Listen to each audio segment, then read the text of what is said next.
Welcome, Facebook fans of Gay USA. We're here. We are, but you're not going to get to see us for about a minute and a half. Just use your imaginations. Maybe it's a blessing not to see us. Maybe we should do the whole show like this. Could do a radio show. Well, we almost do. Well, except we have added lots of pictures over the last years. It's true.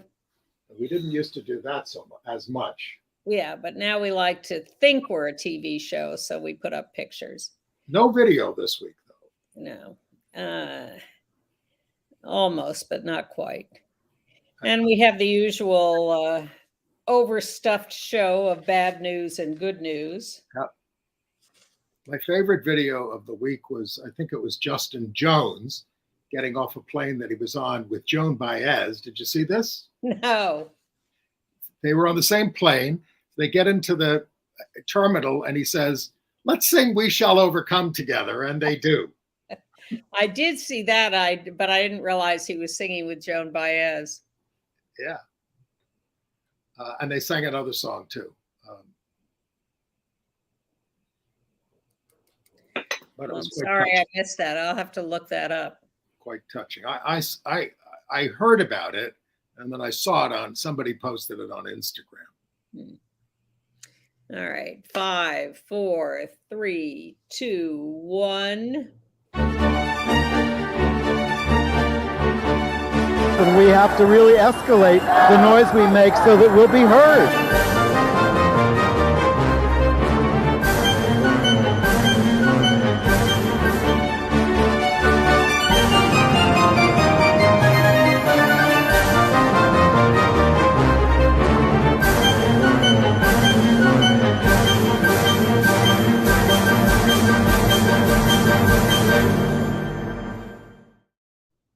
Welcome to Gay USA. I'm Andy Hum. I'm Ann Northrup. I'm looking much smaller than you. I'm going to adjust my screen there. There we go. All right. And boy, do we have a lot of news. This was the week that the Biden administration issued its guidance on transgender students in school sports and divided the community. And the Supreme Court, which loves to surprise us these days, rejected an attempt by West Virginia to stop the 12-year-old trans girl from participating on her school's cross-country team. A federal judge rejected a suit by a Christian teacher who wanted the right not to treat trans students with respect. And the anti-abortion activist judge who banned abortion pills invoked the unconstitutional 19th century Comstock Act. More anti-LGBTQ legislation to tell you about in Arkansas, North Dakota, Missouri, and Florida. But very heartening this week to see the pictures of activists in San Francisco and West Hollywood out in the streets, dragging up and fighting back. With the Equality Act stalled in Congress, the lobby group, Freedom for All Americans, dissolves. No, we need to be out in the streets. Chicago's new city council will have 9 LGBTQ members. This week, we're going to remember a pioneering Indian chef and author, a trailblazing transgender activist in Pittsburgh and on the Long Island, and a prominent British countertenor. And we're all waiting on biting our nails about whether Uganda's president is going to sign the heinous anti-gay bill, despite objections from around the world. Where he could make things go from bad to worse. Mm-hmm. And Monique comes out on her comedy special. I watched it. I can fill in all the details. So how about that, Joe Biden? His education department proposed a federal rule change that will allow schools to enforce some restrictions on trans student athletes, but opposes policies that categorically ban them from participating on sports teams consistent with their gender identity. The rule recognizes that in some instances, particularly in competitive high school and college athletic environments, some schools may limit transgender student participation to ensure fairness and competition and safety.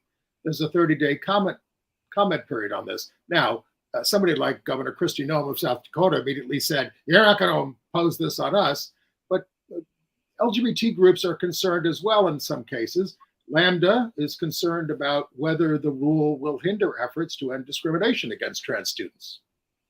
This would be an amendment to Title IX, which prohibits sex discrimination in sports, school sports, and has been interpreted variously over the last few years, but particularly to ban discrimination against trans kids in school sports.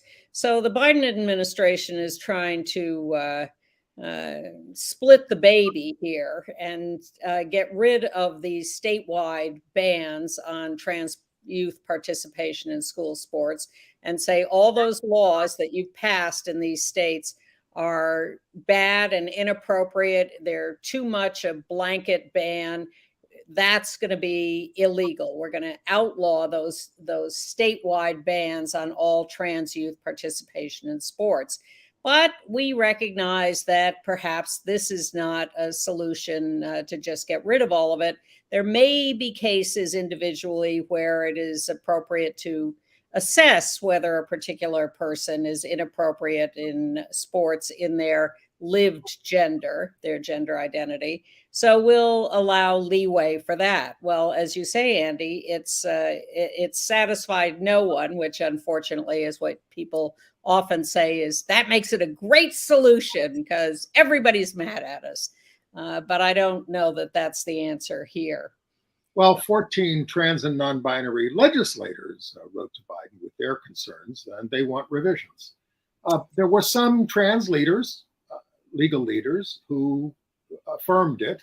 I have to think they had a hand in writing it, that the administration would not have not consulted anybody about this within the trans community. But that has not, again, it doesn't satisfy everybody. Well, I think we would have to say that the Biden administration thinks it is doing the right thing, that they set out to do something that they thought would be a good thing. But the problem is that you can set out to do a good thing and the right wing can still exploit it, manipulate it, twist it, and end up in the same bad place that they began in. This by leaving that leeway, it is a potential opportunity for abuse. So it's a tough call. A lot of this is going to be left up to, unless there are court interventions, the sports bodies that regulate them, whether, especially for college athletics and things like that, about deciding who could play and who can't. And they've already split on some of this sport by sport in the rules that they have. But there are a lot of trans activists who are really up in arms about this and very offended and say, look, either we are who we are or we're not. And you can't just start putting us in some separate category and assessing us. Cisgender people have a variety of characteristics and skills and body types, and you don't separate them. You simply say everybody can play by their abilities. So there's a lot to be said for that point of view. So I think the Biden administration thought it was going to have an easier time with this, but in fact, they're getting attacked from all sides for it. And so this is not going to be the last word. And there is, as I said, a 30-day comment period, and the clock is ticking on that. They're getting a lot of comments. 19 states currently have blanket bans on trans youth participating in sports in their currently lived gender. They're just banned from school sports, including West Virginia. But the Supreme Court rejected this week an attempt by West Virginia to prevent a 12-year-old trans girl, Becky Pepper Jackson, there she is, from participating in girls' school sports. She challenged the state's Save Women's Sports Act, it's called. Does that mean only sane women can participate in sports? Save Women. Oh, Save Women. Save Women's Sports Act. Sorry. That's all right. Anyway, Becky said she wanted to be on the cross-country team in her middle school in Harrison County. And she was backed by the ACLU and Lambda Legal. And during litigation, she has been allowed to run. She's undergoing puberty delaying treatment and hormone therapy. The lower court judge allowed the law to be enforced against her, but last month, the Fourth Circuit Court of Appeals blocked West Virginia from enforcing it. The law is being defended by Alliance Defending Freedom. And as you said, Alabama and 20 other states filed briefs supporting West Virginia, as did athletes such as Martina Navratilova. Well, Becky was participating perfectly happily and easily on the cross-country team for a while before a couple of parents got up in arms and challenged her. And then this whole legal thing started. But she had not been, it was all working fine until these parents stuck their nose in it. So to our great amazement, the Supreme Court has said, we're not going to overturn that intermediate court. She can keep running while this continues to play out in the legal system. I don't think Justice Clarence Thomas went along with that. Or Alito, the two of them dissented. But Thomas, of course, famously this week, exposed for not reporting extravagant gifts for decades. He's a scofflaw, and so is his wife, Ginny. They're scofflaws. And their mega donor friend, Harlan Crow, is a notable collector of Hitler memorabilia, including a signed copy of Mein Kampf by the author. Yeah, I couldn't be happier for the demise of Clarence Thomas. Well, if only. Yeah. The 11th Circuit Court of Appeals ruled that 2 Florida conversion therapists can continue the harmful practice despite bans for minors in Boca Raton and Palm Beach counties. They awarded $175,000 in damages to the quacks, saying that the counties violated their First Amendment rights. Well, this is an argument that's been going on for a while too, but I'd like to think I have some confidence that that will be overturned because the courts are pretty unanimous on the right of licensing bodies to outlaw conversion therapy. Okay. All right. Well, our new favorite governor, Sarah Huckabee Sanders, has been up to her new tricks in Arkansas. There she is signing a bill. Now, this is the one that says you can't demand that teachers use preferred pronouns unless your parents have signed a statement approving that. Am I right about that? Yes, and it includes public schools and colleges and universities. Parental permission for college students? Are they kidding? It's called the Teacher Protection Act to protect instructors from losing their jobs if they don't want to use a name or a pronoun the student uses. Heaven forbid teachers should respect a student. So much for Southern hospitality. Yeah. And then there's North Dakota. Well, first I'll say the bad thing they did. The governor there, Doug Burgum, did sign bills banning transgender girls and women from school sports, K through 12 and college, even though there are no trans kids in school sports in North Dakota, documented. But he did the legislature, I think we told you this already, they failed to override a veto of a similar measure to the one in Arkansas. And he said, teaching is a hard enough profession without government forcing teachers to take on the role of the pronoun police. But he also signed a bill prohibiting lunch shaming, denying meals provided through federal breakfast and lunch programs to students with unpaid meal balances. And he vetoed a bill infringing on Fargo's method of electing people to local offices, including ranked choice voting. He said, we can't complain about our state's rights being infringed upon when we infringe upon the rights of our own cities to have some local control. By the way, the anti-trans bill in North Dakota was introduced at the behest of the Catholic Conference of Bishops. Oh, please. Well, there, you see what they're doing in Oklahoma, where they're going to make themselves declared a charter school to be available to students all over the state with state money. Well, charter schools, religious charter schools, and not just giving them money for schools, because they're already getting some money. It's to teach religious instruction. Yes. That's the thing. Yeah. All right. In Florida, bully boy Governor DeSantis is seeking to void that valid agreement by the previous Disney board to give the company say over development. He says he will retaliate with new taxes and tolls against the largest employer in Florida. The Orlando Sentinel condemned DeSantis's foolish, petty, and ultimately selfish vendetta.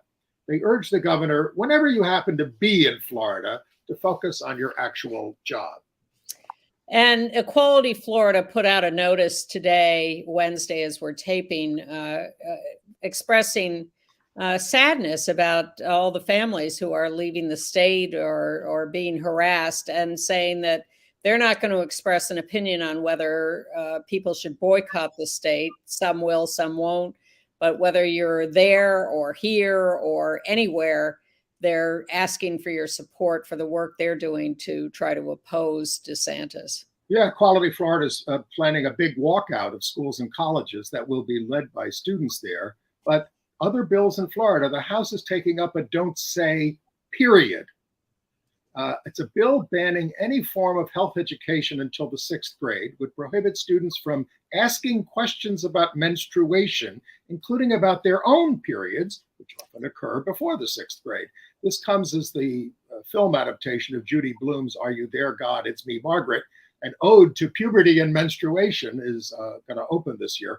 Another bill prohibits changing sex on birth certificates, prohibits gender clinical interventions for minors, prohibits insurance coverage for gender clinical interventions, and more. I mean, they're going to run out of things. I wonder what they'll go on to next. Well, you know, California never runs out of pro-LGBTQ legislation to pass, so I suspect the right wing has its own list.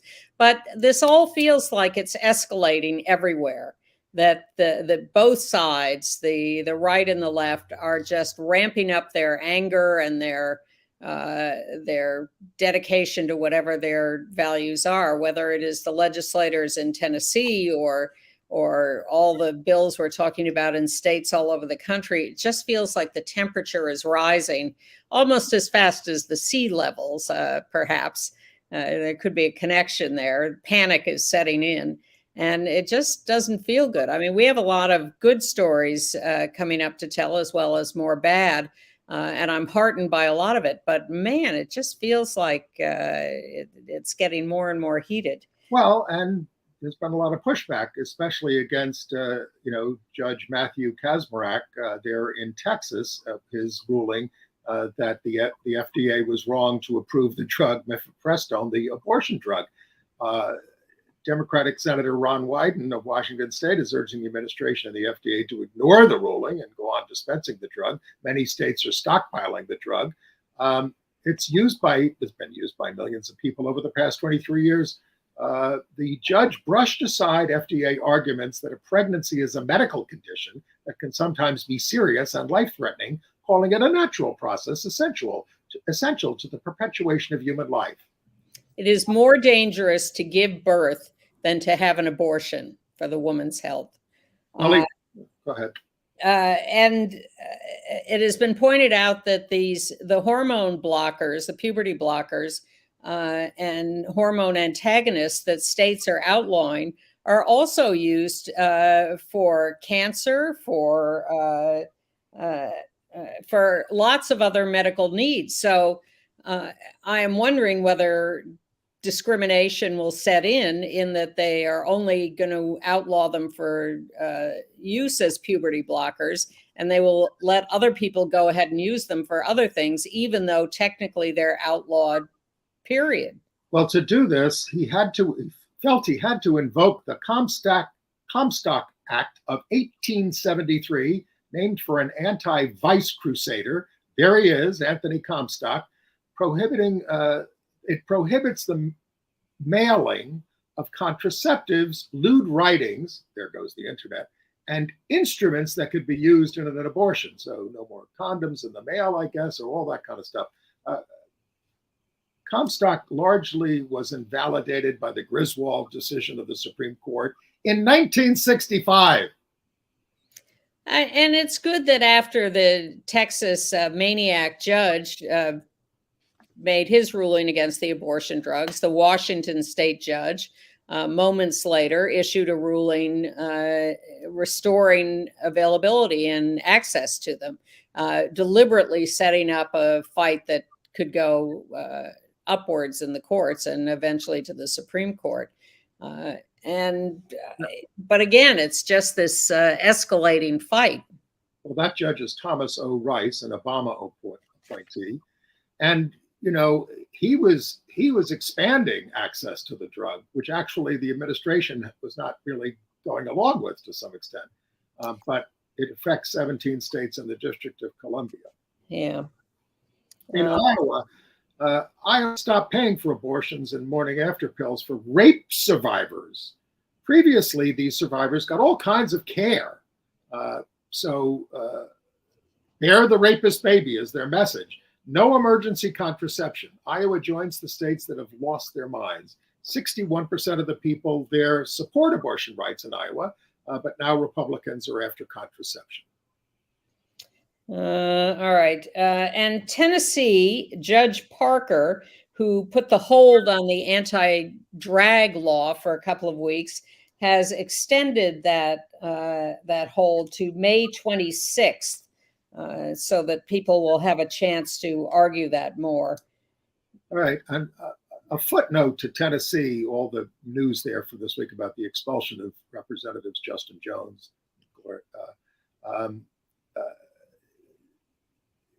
As Jones and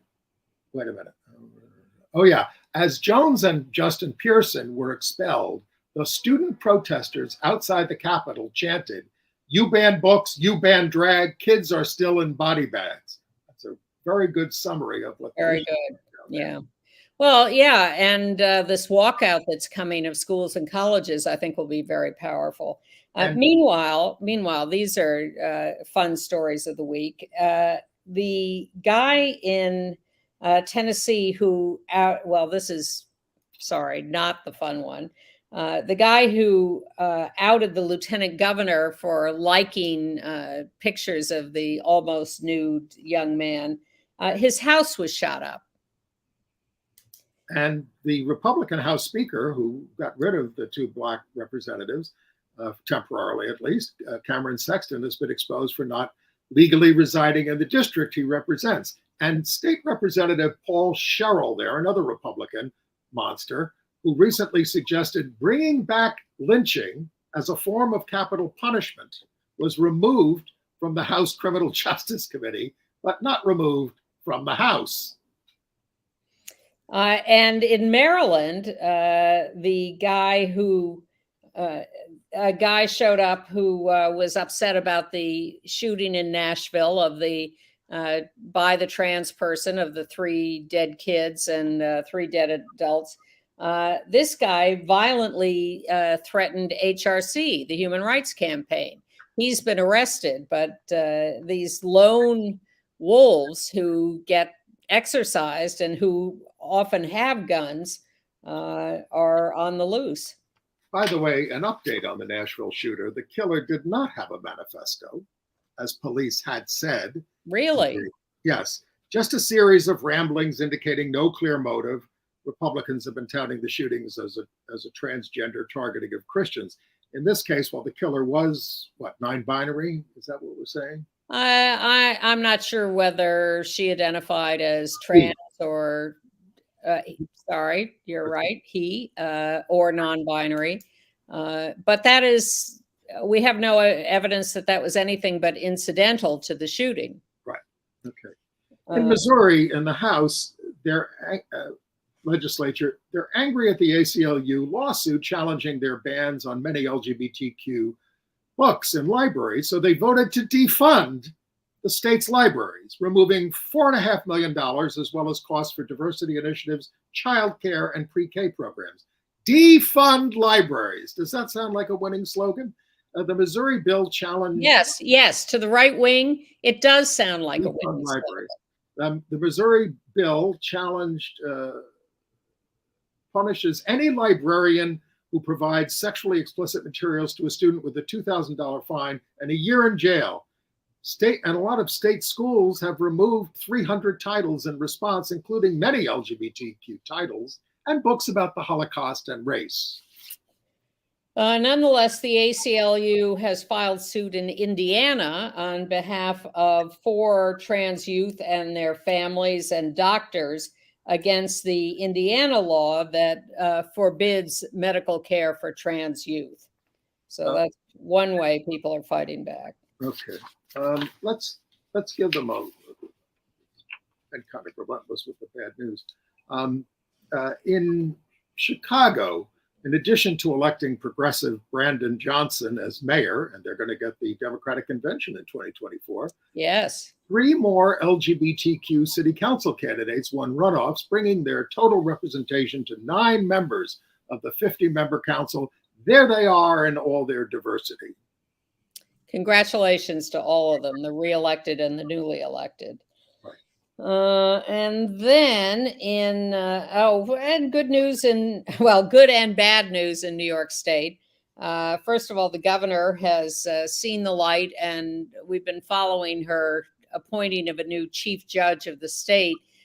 She appointed someone considered a little too conservative, who was rejected by the state Senate. Well, now she has appointed a much more progressive judge, Rowan Wilson, who was on the court, and it will now step up to the chief judge's seat if and when he is approved by the Senate, which is expected.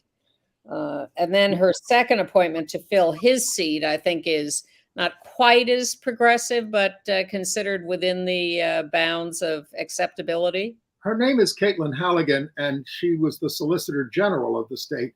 Barack Obama tried to get her on the federal court several times, and it is encouraging that she was blocked by Republicans because she considered gun manufacturers contributed to the public nuisance of illegal guns. But we're not sure about her politics. Well, we're also, I guess we're more sure that the New York State Republicans in the legislature are going to fail in their latest effort. They have introduced a no trans students in sports in grades 7 through 12. They're a tiny minority in the legislature, so there's no expectation this will go anywhere. But the fact that they wanted to jump on the anti-trans train is discouraging. You've heard of the group Freedom for All Americans, ostensibly formed in 2015 to pass the Equality Act when Hillary Clinton became president.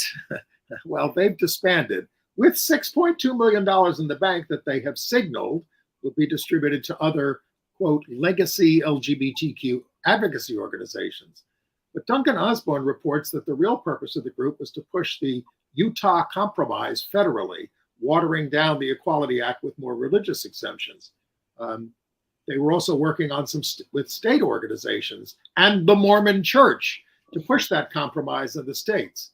One of the big backers was Paul Singer, a hedge fund manager with a gay son and a libertarian streak, who liked the Utah law.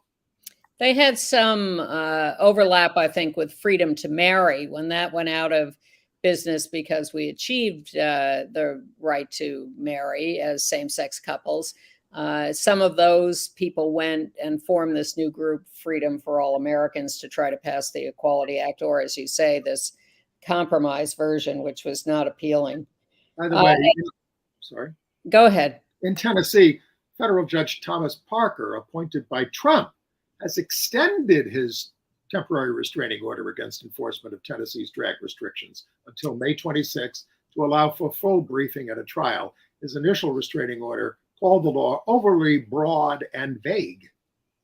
In North Carolina, I think we told you that a Democrat in the legislature converted to Republicanism, and there was some question about why she would do that. It turns out she was offended by what she thought was insults to the American flag or something silly like that. But it gives the Republicans now a veto-proof majority in the legislature so that Democratic governor, Roy Cooper, is not going to be able to get very far with vetoing things. And now the Republicans are gearing up to introduce and pass a lot of anti-trans bills in North Carolina. I get that she's flipped, but it's like she not the same person? I mean, is she going to just vote the other way on all the issues that she ran on? We don't know for sure, but it looks that way. It looks like, I mean, why else would she shift? But she has a track record of being much more progressive as a Democrat. So it is somewhat confusing and confounding to find her suddenly deciding to be a Republican. A follow-up on the bombing of the Chesterfield, Ohio Community Church for hosting a drag brunch fundraiser. We told you they arrested a 20-year-old who threw Molotov cocktails at the church. The pastor, we have a picture of him, Jess Peacock, called the violence pitiful. There are people who say, think of the children. Well, children go to this church. We have a preschool. The church asked the owner of a popular local restaurant, Element 41, Paul Mendolera, to cater it. And he'd never done a drag brunch before. They advertised it for over 18s. They sold out 2 seatings. Then his phone started ringing off the hook with threats of violence at the store. Employees were also besieged, calling at their homes, calling them pedophiles, which is the MAGA crowd's favorite word. But this restaurateur would not back down. The church did not back down. The police tried to get him, strong-arm him into canceling the event. And the pastor said, this is sacred work. And when the church held its sold-out drag queen story hour as scheduled, one protester showed up wearing a black mask. Okay. Nationwide, Budweiser does agreements with various online social media influencers to try to get them to push the brand. And so they created an alliance with a trans woman, Dylan Mulvaney. And just, this is not about putting her in an ad. It's about just getting access to her followers. Except the right wing noticed this, and they have completely freaked out at Budweiser. Marjorie Taylor Greene says she's switched to Coors Light beer, which is very LGBTQ friendly after years ago having some problems. Kid Rock shot up 4 cases of Bud Light with a gun. It is, and then people are talking about switching to other brands, which happen to also be Anheuser-Busch brands. So they're getting nowhere with that. And it's become this whole thing. Well, George Santos also tweeted, I stand with Riley Gaines against transgender and women's sports in reference to all this. While Budweiser defended making the can from Mulvaney, they give hundreds of thousands of dollars to anti-LGBTQ politicians. Doesn't that make you happy, Marjorie Taylor Greene? Yeah, she better watch out. The right wing is going to shoot themselves in the foot with decisions like that. Well, let's go to San Francisco, where they staged a drag-up fight back march on Saturday, drawing thousands to protest all the anti-LGBTQ legislation, which is sweeping the red states. What a march. Yeah, I'm very happy to see people out in the streets. I think that's what's been missing. There's all this online stuff. There's great legal work going on. People are lobbying legislatures, but you got to get people out in the streets. And I will refer you again to the great documentary I saw a couple of weeks ago on PBS, The Movement and the Monster. The Moratorium and the Monster. It was about Nixon in 69 and people, hundreds of thousands, millions of people in the street stopping the Vietnam War by getting out there. And that's what we need. So San Francisco, yes. West Hollywood, same thing.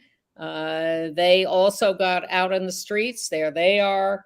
They have 40 groups endorsing this. It was organized by the LGBT Center. Thousands of people in both cities.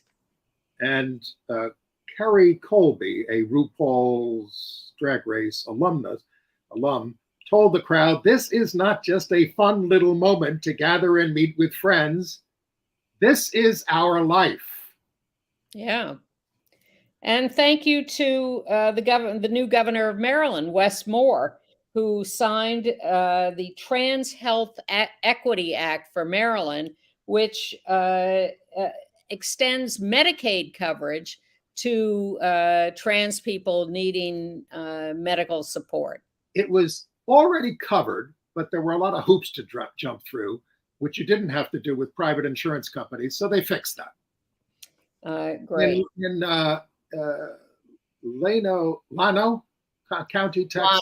Llano, Texas. Llano, Texas. Officials are meeting this week to decide whether to close their public library and terminate all employees after a federal judge, Robert Pittman, ordered that just 12 books that had been removed be returned to the stacks. The meeting is on Thursday.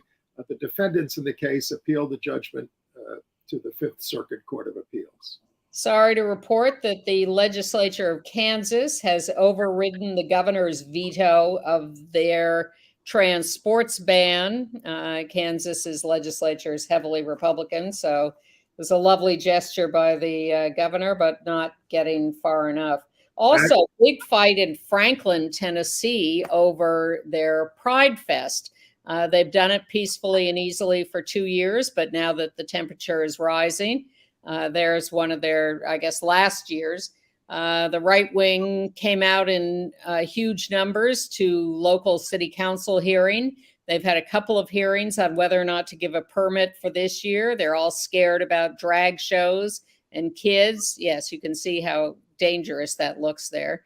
And the city council ended up tying in their vote 4-4 about whether to issue a permit for the drag fest. But the mayor cast the deciding vote to give the permit for the Pride Fest because he's afraid that they're going to run into legal problems of denying free speech. So the Pride Fest people have promised not to do a drag show and to have a calmer thing. And so they're going ahead. I've just been reminded by a loyal viewer that the documentary's name is The Movement and the Madman. Look it up. It's excellent. Okay. And finishing up on Franklin, the council there deferred a vote on a public decency policy to April 26th. It would ban not just nudity and sexually suggestive behavior in sex acts, but offensive displays of affection. That's an interesting one. Come to New York. We have a lot of offensive displays of affection here. In Indiana, a federal judge ruled that an orchestra teacher in Brownsburg High School could not use his religion as an excuse to violate school policy and misgender trans students who are required to, as it is, submit written consent from a doctor and a parent to be referred to by their correct names and pronouns. This guy, John Kluge, said his God requires him to call students by their birth names, calls being trans a dangerous lifestyle. At first, the administration let him just refer to students by their last names, but he reverted to first names for the cisgender students and avoided calling the trans students at all, which he couldn't help himself.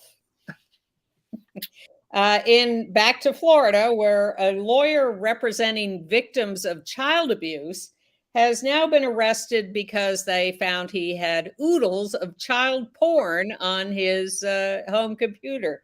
The cops came and broke down the door of his home to get in and get him. So you think we're bad. As are the Republicans in Wisconsin. Many are ready to impeach the new high court judge, who hasn't even taken office, Janet Protasewicz. Before she takes office and can vote, she will be wanting to vote to uphold reproductive rights and fix the state's gerrymandered districts. Another bulletin from our loyal viewer, Justin Pearson, has been reinstated in the Tennessee legislature. So they're both back now. Let's see what good trouble they can get up to. In D.C., the organizer of Boston's anti-gay straight pride event, Mark Sahadi, 48, was indicted on felony obstruction charges for his role in the January 6th insurrection. He's the vice president of Super Happy Fun America that held the straight pride event, a group opposing what they call gender madness and dedicated to defeating cultural Marxism. He faces a 20-year sentence, which is not super fun. Well, which brings us, I guess, to the Freedom March founder, Jeffrey McCall, who was an ex-gay, but now he's an ex-gay. He's gone back to his drag identity, I guess, Scarlet. There he is on the left in his straighter appearance, and he was a big supporter of conversion therapy. But now he's decided, no, I guess that doesn't work, and he's back to being Scarlet. He's asking for compassion and understanding. Well, fine. I'm happy to give you compassion and understanding. It'd be nice if you gave other people compassion and understanding. All right. But my favorite, the best compassion and understanding story of the week is from Pennsylvania, where the Lidditz Moravian congregation apologized to the public for trying to stop the Lidditz Chooses Love Pride event in a local park.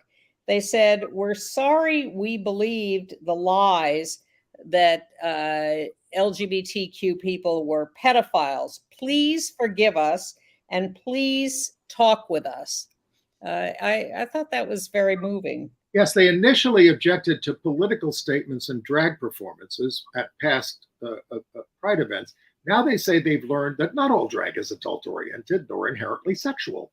They've also learned that promoting a social justice agenda does not run afoul of the IRS ban on political activity on tax-exempt groups. They've learned something. Isn't it nice when people learn something? Shocking. Yeah. All right. Well, a couple of violence stories. In New York City, a young man was just walking up 10th Avenue and was called a homophobic slur at 43rd Street. He confronted the group that was slurring him, and they stabbed him. Thank you.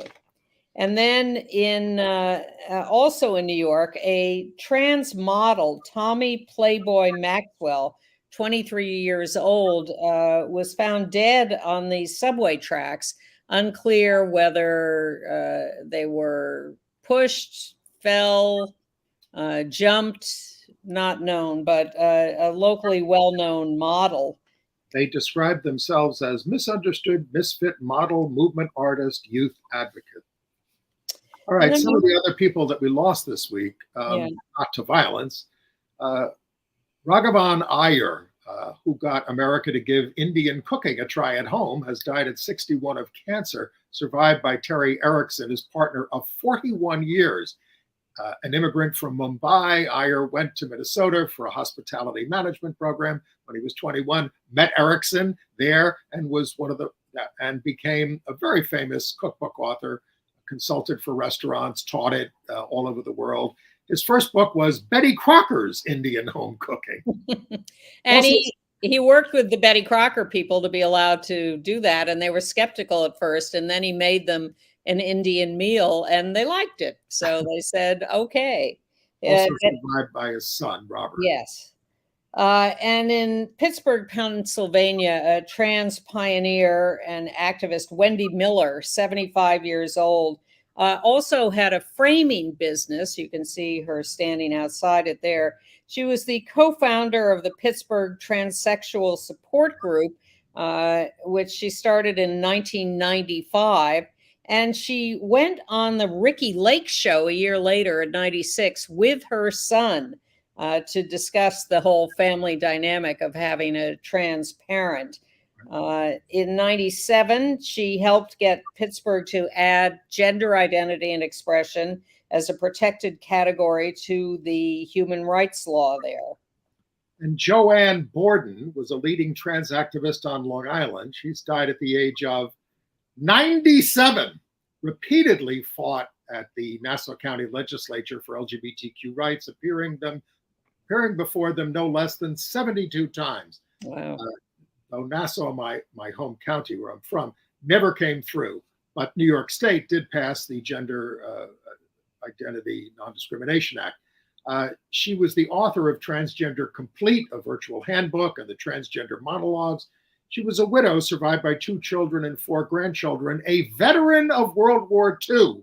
She was an industrial engineering consultant and president of 2 engineering societies. What a pioneer. What a great life. And we also lost Sharon Malhero, co-founder of One Iowa, the activist group in Iowa, and was involved in Iowa becoming the 3rd state, long before New York, to legalize same-sex marriage. So she is mourned by the community in Iowa. And we lost James Bowman. Can we talk about him now? Yes. Sure. A prominent British countertenor has died at the age of 81. His creation of the voice of Apollo in Benjamin Britten's Death in Venice in 1973 made his name, creating a gender ambiguous tone that captured the god's essence, survived by Terry Winwood. He also now that's a picture of him on the right in Benjamin Britten's Midsummer Night's Dream. He had not thought about auditioning for this. This was his first, one of his first roles.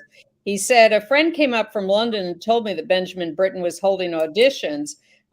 This is sort of a fairy story. I'd never done anything on stage in my life, but I wrote to Britten and said, I think I'm eminently suited to the role of Oberon." And the person on the left there was Mark Rylance, the famous actor. I knew that you could barely hear the people who had sung the part before, so I went to Covent Garden and I made a big noise and socked them between the eyeballs, and it worked. The next thing I knew, I was on tour. And unknowingly, I heard him. He used to sing in the choir at the Chapel Royal at St. James's Palace, where I sometimes go at Christmas time, and he was part of that choir. Well, he really escalated the public prominence of countertenors who were sort of quiet before, but he really made it as a role. All right. International. Speaking of Benjamin Britten, I'm going to see a play that he's a character in at 59 East 59th. The Habit of Art is coming there in May. Okay. Well, I would warn you not to go to Uganda. Go to 59th, but don't go to Uganda. We're waiting to see whether President Museveni will sign the death to gays bill. Well, he says homosexuality is a danger to procreation of the human race. Where has he been for the last 50 years? We got rid of that shibboleth a long time ago. He said Africa should provide the lead to save the world from this degeneracy decadence. And of course, this is all promoted by U.S. evangelists who go to Africa and throw around all these lies to scare people and then get these bills passed. He wants the right wing to hold a conference strategizing about Africa saving the world, and he may very well sign this bill. And a pair of popular Russia-based LGBT bloggers have been arrested in Russia for violating the law against gay propaganda. Kaio Su, a Chinese citizen, and his partner, Gela Gogishvili, an ethnic Georgian who is a Russian citizen, they document their life as an openly gay non-Slavic couple living in Russia on their popular social media channels, including TikTok and YouTube, and they face a 50,000 ruble fine, $628, or arrest. And the Chinese guy faces deportation from Russia. They've been targeted by an anti-gay activist and have been facing death threats and harassment. Russia has expanded the law to outlaw virtually all public expression and depictions of LGBTQ relationships and life. In Tunisia, Black LGBTQ refugees in refugee camps have been attacked by mobs and by the cops who take a look at their official UN Human Rights Commission documents and tear them up and claim that they've been falsified. So the population of Black African LGBTQ refugees who are in the more Arab states of Tunisia, et cetera, are under attack and terrified. In the United Kingdom, an all trans men and transmasculine soccer team, they call it football, played against a cisgender men's team for the first time in European history. Truk United FC, the trans team, lost to Dulwich 8-1, but they made history, including on their squad was actor Ash Palmis. I'm sorry, I mispronounced the name. His name is Ash, of this TV series Emmerdale, the first trans actor on that TV soap. There is also a Truk women's team. Well, this team of transmasculine men was not a practice team. They were very ad hoc. They were thrown together at the last minute. People came from all over the country to be on this team. So the fact that they lost to a professional team should not be a huge surprise. And I'm sure once they get a little more practice in, they'll do better. Also in the UK, at a regular Premier League game, the Wolves were hosting Chelsea. The crowd was into their usual homophobic chants. 3 men ages 21, 24, and 32 were arrested after being warned to stop and refusing to stop. So in regular professional soccer, not good. Germany and France have joined 13 other EU nations suing Hungary over its anti-LGBTQ law, a suit that was filed last July. Hungary's Child Protection Act bans LGBTQ content in the media and restricts how you talk about it in the schools. It passed in 2021. The Dutch Prime Minister, Mark Rutte, said Hungary has no business being in the European Union anymore. LGBTQ rights uniting other members of the European Union. Estonia is working out a plan to legalize same-sex marriage. That would make them the first ex-Soviet republic to do so. Very exciting. Okay. Yeah. I don't really have any AIDS news, but I do want to. I got one thing. Well, I do want to point out that people are acting as if COVID is over. An old man today came up, older than me, and said, "Why are you still wearing a mask?" Only 17% of Americans have gotten a COVID booster. Deaths are down, but still 1,773 a week. We've lost over 1 million people so far. And in New York City, they report that life expectancy has gone down 5 years as a result. I have had 2 separate friends recently tell me that they had big bouts with COVID in the last couple of weeks. Okay. So I'm aware it is out there, and you should be too. But the other thing is that Mpox or monkeypox is also not over. We thought that had disappeared. But they now have a cohort of men in France who have tested positive for monkeypox. Half of them were vaccinated. So that's not good news. No. But especially men who are HIV positive, who seem to have less resistance. So they're looking at, is this a mutation? Is that why the vaccinations are not working well, or were they under-vaccinated? So you might consider, if you haven't been vaccinated, to get vaccinated for Mpox. Okay. In entertainment news, Tom Daley and Dustin Lance Black announced that they have a second son, Phoenix Rose, pictured with their first son, Robbie. They're always very good about never showing the kids' faces in their It always astonishes me that people do that, because could you really recognize a baby?